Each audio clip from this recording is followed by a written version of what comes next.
Hello and welcome from Memorial Stadium in Lawrence, Kansas for a live and streamable edition of the Cyclone Insider Podcast, coming to you after Iowa State's 14-11 loss to continuing to be undefeated Kansas. Iowa State's second week in a row with a loss by one score to a conference opponent. Cyclones now 3-2 overall, 0-2 in the Big 12.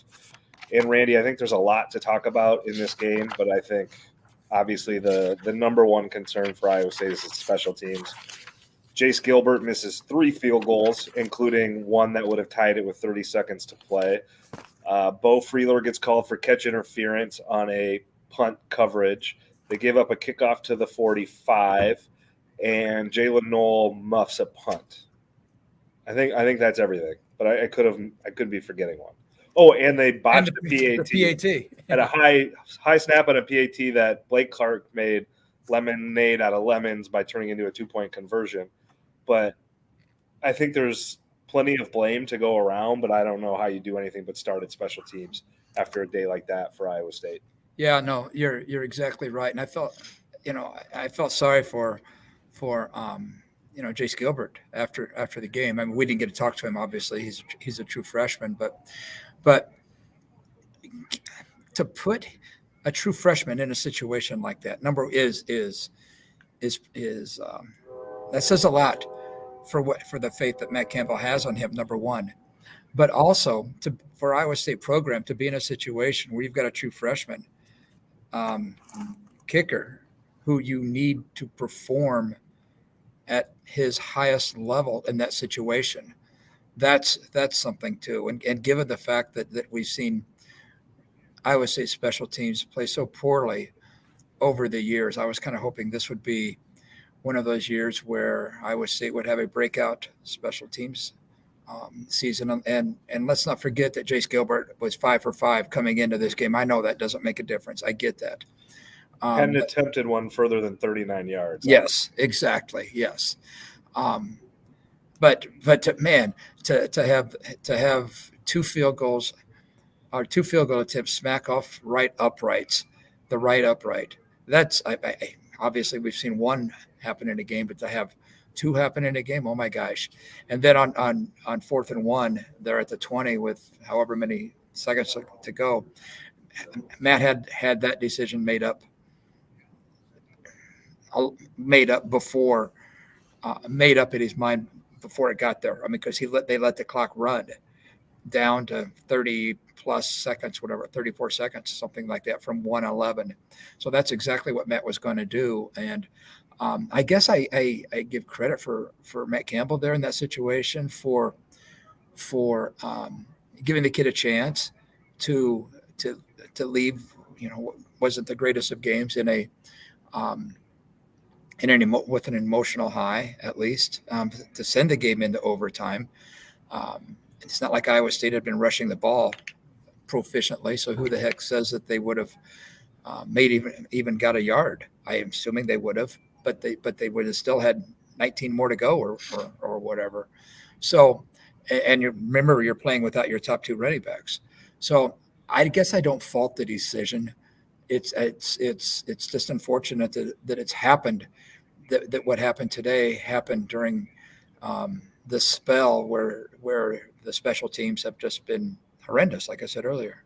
Yeah, I mean, I think my thoughts are that most coaches, I think, facing a 4th and 1 from the 20, probably kick that field goal with a minute left to send it overtime. I don't think that is a egregiously conservative decision. I don't even think it's outside, the mainstream of what most coaches would do. I think, though, that it's fair to question Campbell's decision on 2 fronts. Not only did you have Gilbert already miss 2 field goals, and again, you mentioned it, he hit off the uprights. You're talking about a matter of inches here. It wasn't like the kid was, a dial or 2 off. It was a couple of inches. But you also had the PAT situation with the high snap coming off earlier this year, getting a PAT block. So it's not just Gilbert. The whole field goal PAT unit right now has operational issues. So I think it's fair to look at that and be like, is that really giving you the best chance to win?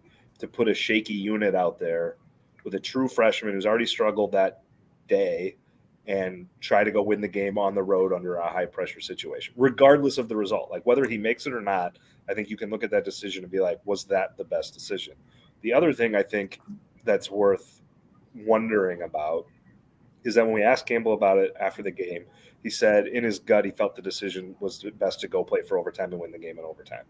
And that is usually the kind of answer we get when we ask about fourth down decisions, that it came down to a gut decision. It's not based on, coaches will use the book or the note card as a crutch. That Campbell usually says it was a gut decision based on how I was feeling on the flow of the game, which I guess is fine, but it's also, for a guy that values consistency, he makes what from the outside appear inconsistent choices about how to approach fourth down. We saw him go for it on 4th and 7 from the 28 early in the game rather than try to kick a 45-yard field goal. That doesn't scream confidence in your kicker. If it's 4th and 2, you're probably not thinking that's reflective on the kicker. But on 4th and 7, that's reflective on that feels very reflective upon the kicker. And we've seen Campbell now enough over 6.5 years to where, Randy, correct me if I'm wrong, but it just feels the fourth down decisions are all over the board. Sometimes you get ultra aggressive, sometimes you get ultra conservative. And maybe he in his head or in their meeting rooms can articulate it in a way that is consistent, or there's a through line there of why he does one or the other. But when we've asked him about it, I don't think we've gotten that explanation to where this is anything other than how he's feeling in a particular moment, which again isn't necessarily the wrong way of decision making. If you want to use game feel, I'm sure that there are plenty of coaches that go that way. But when it comes back to bite you, I think it is worth wondering, like, would they be better off if they had a more stringent fourth down decision making criteria rather than Campbell's feel of the game? A couple things to that. What are the odds of Jace Gilbert missing 3 field goals like that? I mean, I don't. I mean, especially having 2 of them hit off the upright. But regardless, they were misses. I don't know. I would hope those odds would have been in Iowa State's favor. That it was. And Matt obviously was thinking about that. He's already missed 2. He'll make this one. But like you said, it was taking into consideration that the snap would have to be perfect. At one point I thought Blake Clark might end up being the star of this game, which would have been cool.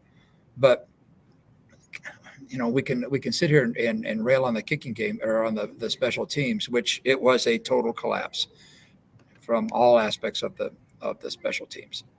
And what's wrong with kicking the ball into the end zone too, by the way? But anyway, let's not neglect the offense against a defense that's not great. If you score touchdowns, you can't miss field goals. Yeah, boom, good. Yes, and it's not like Iowa State was playing a great defense. This is arguably, through the first few weeks of the season, the worst Big 12 defense. Arguably. Yeah, no, exactly. And Iowa State managed 1 touchdown. Right. Yeah. I mean, Hunter Dekkers was sacked. What was that? Go 5 times. And I wanted to ask Campbell after the game, but I forgot. Some of those are on him. I mean, he's got to throw them away. But those are just decisions. And maybe I did ask him. I can't remember. But those are decisions that he'll. You did ask him. Yeah, and that's what Matt said. He's had. Yeah, when he's got 5 games under his belt. Yeah, and that's good. That's fine. So Hunter Dekkers is learning. We've all known that. We have absolutely all known that. When to throw it away, when to take risks. And let's not also forget that you're playing without your top 2 running backs. Maybe we mentioned that already. Jairell went out after the first carry with something wrong with his right ankle. We talked to him briefly after the game, and I wouldn't say Campbell sounded 100% assured that Jairell would play next week even. And then Cartavius Norton, he didn't even make the trip. Campbell said after playing last week. After missing the 2 previous games. Yeah, Campbell said it was an injury, or he must have got dinged. And after saying Tuesday that he would play, or that he'd be available, which something probably happened later in the week. So it's not just the special teams, but the special teams obviously, who gets the biggest, who has a spotlight in games like this, the quarterback and the kicker. And Iowa State, that's exactly what happened. It may, who knows, maybe next week against Kansas State, Jace Gilbert may make a 48-yarder, walk off 48-yarder. Iowa State wins. We know the game's going to be close. We know all Iowa State games are going to be close.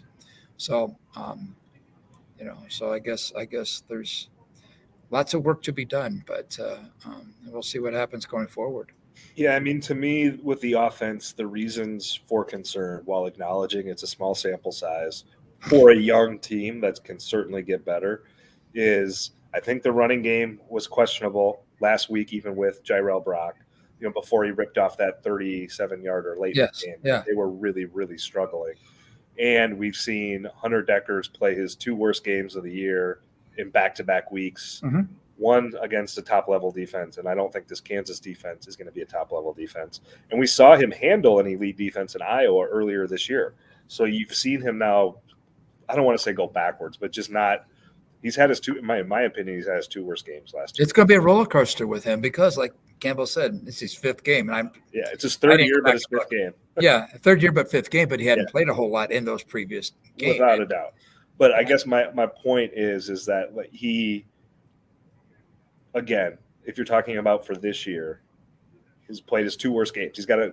He has to elevate his game for this year and for next year as these games go along. And you've just not seen that the last 2 weeks, which, again, easy for me to sit here and say that, a lot harder for him to go out and do. Well, and what's wrong with getting some help from the offensive line too? I don't think, there were some blocking situations there. He missed a number of throws though, like that he did that we've seen no him make. And when you see a guy make those throws, it stands out when he doesn't. I'm just looking at the stats now. Yeah, there's no question. He and there were some plays. I don't remember who made the catch. Was it? Oh man, I don't remember who made the catch, but he caught a pass that was thrown behind him, and he switched. He acrobated a little bit in midair to make a catch. But Xavier Hutchinson, how about X? 13 catches for 101 yards, and we thought that, my gosh, he laid on the ground for a while, whatever, in the 4th quarter, whenever that was. We thought he was injured seriously, and that could have been ugly. But he came back.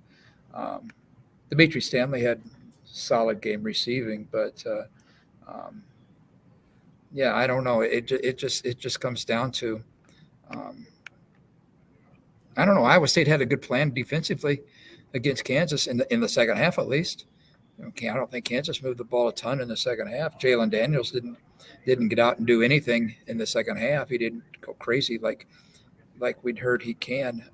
If Iowa State can just get those darn special teams figured out, they'd have won this game. Kansas 14, Iowa State 11. Cyclones fall to 3-2 overall in the year, 0-2 in the Big 12. Now a top 25 K-State team coming off wins over Oklahoma, and Tech comes to Jack Trice Stadium next weekend to give Iowa State again a real challenge, and that's the problem here for Iowa State. The Big 12 is not great, in my opinion, but there's a lot of teams that are capable to this point of beating Iowa State. Kansas State is certainly one of them. At Texas is one of them. Oklahoma at home is one of them, where that's why this 0-2 start feels so dicey, just because they were both winnable games. One was at home. This game you have the special teams issues to where, this remains difficult going forward for them. And they can flip the narrative with a home win against K-State. They've been able to do. But as they head into that game, it's just not a great spot to be in, obviously, at 0-2. Yeah, exactly. And they've got to win. There's no question. It's down to that now. You lose another home game, and the math to get to 6 it gets crazy. Difficult. Yeah, if you lose at home against K-State, you're not going to win at Texas. I wouldn't think, although we've seen it. Then they're off for a week, so after that game, so we'll see what happens. I want to see Iowa State play with Jyrell healthy for a whole game and see what happens there. But I don't know if we'll see that this week. Maybe we will. I don't know. He's Randy Peterson. I'm Travis Hines. This has been the Cyclone Insider podcast and live stream. Be sure to check out all of our stuff on DesMoinesRegister.com. You can get the podcast wherever you listen to your podcast or watch the live stream on YouTube. Thanks for checking in. We will talk to you next week as Iowa State gets ready for Kansas State at Jack Trice Stadium on Saturday night.